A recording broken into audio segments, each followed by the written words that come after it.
Chapitre 2 Clarence. Suicidé. Suicidé. Criminel. Infâme. De tels crimes encerclaient de toutes parts. Où se cachaient ces tueurs à gages au cœur endurci? Parfois, je les apercevais du coin de l'œil, glissant dans la noirceur épaisse. Et quand mon désespoir atteignait son apogée, je les attaquais, mobilisant pour ce faire toutes mes énergies. En vain, cependant, car mes poings fendaient l'air au paroxysme de la colère. Des éclats de rire sarcastiques m'agressaient les oreilles tandis que les silhouettes noires disparaissaient dans l'ombre. Qui appelait à mon secours? La faim me triturait les entrailles, la soif me brûlait la gorge. De simples phénomènes de l'expérience matérielle se concrétisaient devant mes yeux. Ma barbe avait poussé, mes vêtements avaient commencé à se déchirer sous les efforts de résistance dans cette région inconnue. Toutefois, le plus douloureux n'était pas le terrible abandon auquel je me sentais voué, mais l'assaut incessant de forces perverses qui me poussaient sur des chemins déserts et obscurs. Ces attaques m'irritaient et annihilaient toute possibilité de rassembler mes idées. J'aurais voulu réfléchir mûrement à la situation, en établir les raisons et réorienter mes pensées, mais ces voix, ces plaintes mêlées d'accusations à mon endroit me déconcertaient irrémédiablement. Que cherches-tu, malheureux? Où vas-tu suicider? Ces invectives incessantes me brisaient le cœur. Malheureux? Si. Mais suicider, jamais. À mon avis, ces réprimandes étaient sans fondement. J'avais quitté mon corps physique à contre-cœur. Je me rappelais mon duel perfide contre la mort. Je pouvais encore entendre les dernières opinions médicales prononcées à la maison de la santé.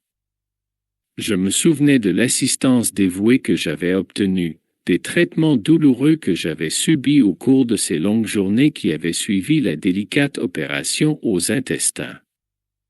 Au fil de ces souvenirs, me revenaient les sensations du contact du thermomètre et de la piqûre désagréable de l'aiguille servant aux injections. Je me rappelais enfin la dernière scène ayant précédé le grand sommeil, mon épouse encore jeune et mes 3 enfants qui me contemplaient, effrayés à l'idée de l'éternelle séparation.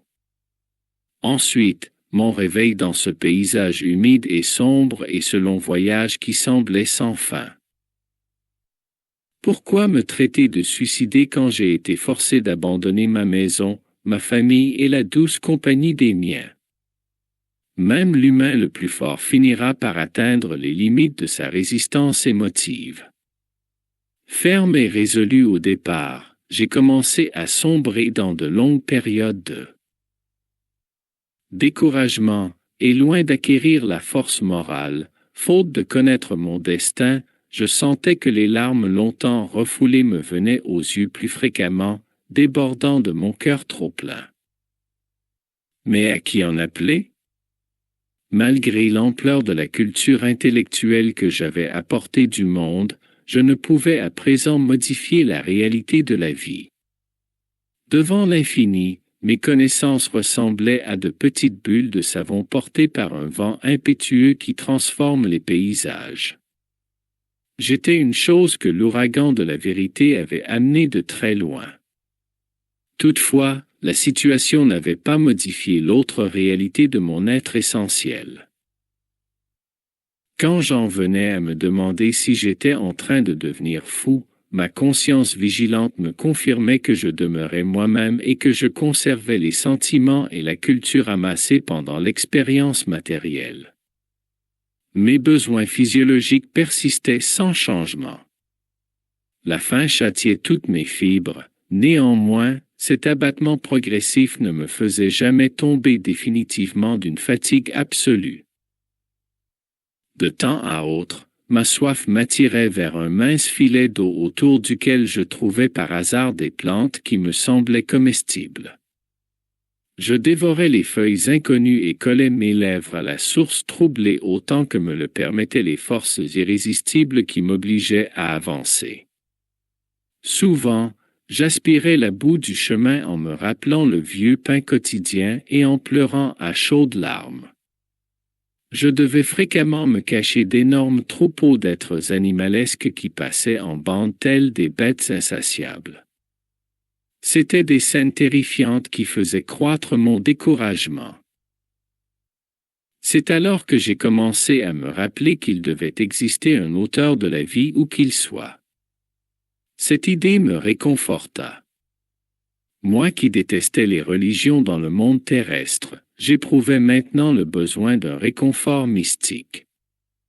Le médecin que j'avais été, extrêmement enraciné dans le négativisme de sa génération, se voyait imposer une attitude rénovatrice. Je ne pouvais faire autrement que d'avouer l'échec de cet amour-propre auquel je m'étais consacré orgueilleusement. Et lorsque je fus complètement vidé de toutes mes énergies, quand je fus plaqué au sol, à bout de force, incapable de me relever, j'ai demandé à l'auteur suprême de la nature de me tendre ses mains paternelles en cette amère situation d'urgence. Combien de temps dura cette prière? Combien d'heures ai-je consacré à implorer, les mains jointes, imitant la créature affligée? Tout ce que je sais, c'est que la pluie de mes larmes a lavé mon visage, que tous mes sentiments se sont concentrés dans cette douloureuse prière. Étais-je donc complètement oublié? N'étais-je pas, moi aussi, un enfant de Dieu, bien que je n'ai pas tenté de connaître son activité sublime quand j'étais engouffré dans les vanités de l'expérience humaine? Pourquoi le Père éternel ne me pardonnerait-il pas, lui qui fournit un nid aux oiseaux inconscients et qui protège, dans sa bonté, la fleur nouvelle des champs cultivés? Ah! Il faut avoir beaucoup souffert pour comprendre toutes les mystérieuses beautés de la prière. Il faut avoir connu le remords, l'humiliation, l'extrême infortune pour boire efficacement le sublime élixir de l'espérance. Ce fut à cet instant que les brumes épaisses se sont dissipées et qu'apparut quelqu'un, tel un émissaire des cieux. Le vieil homme sympathique me sourit paternellement. Il se pencha vers moi et plongea ses grands yeux lucides dans les miens, puis me dit: « Courage, mon fils.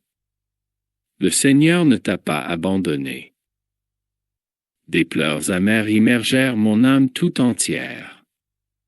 Ému, j'aurais voulu exprimer ma joie, lui dire la consolation qu'il m'apportait, mais après avoir réuni toutes les forces qu'il me restait, je pus seulement demander: « Qui êtes-vous, généreux émissaire de Dieu? » Le bienfaiteur inespéré me sourit avec bonté et répondit: « Je m'appelle Clarence et je ne suis que ton frère. Maintenant, reste calme et silencieux. Il faut te reposer pour recouvrer tes forces. » Il appela 2 compagnons qui affichaient une attitude de serviteur dévoué et leur transmit ses directives. « Prêtons à notre ami les secours d'urgence. » Les 2 coopérateurs étendirent un drap blanc par terre, en guise de brancard improvisé, et s'apprêtèrent généreusement à me transporter. Quand ils me soulevèrent avec précaution, Clarence médita un moment, puis comme s'il se rappelait une obligation qu'il ne pouvait reporter, il déclara: « Partons sans tarder. Nous devons arriver à Nossolar le plus rapidement possible. »